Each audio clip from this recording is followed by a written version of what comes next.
kailan matitiis ilihim ang pag-ibig mo. Ano ang gagawin sa utos ng damdamin para makamit na kahirap pigilin?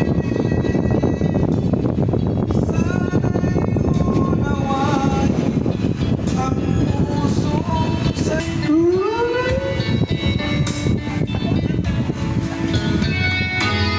Hindi ko na sana pinagmasdan ang iyong ganda,